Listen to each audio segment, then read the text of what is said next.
How to delete split in Capcut. Guys, welcome back. So to delete the split video, open up your Capcut and log into your account.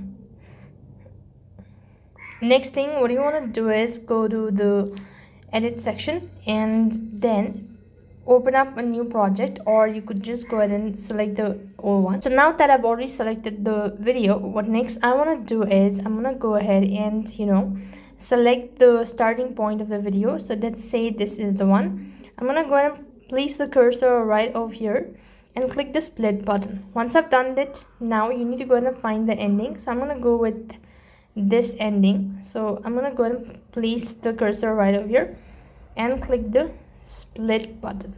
Once done, middle portion which I do not need it, so I'm going to delete it. So I'm going to select that first thing and click the delete button.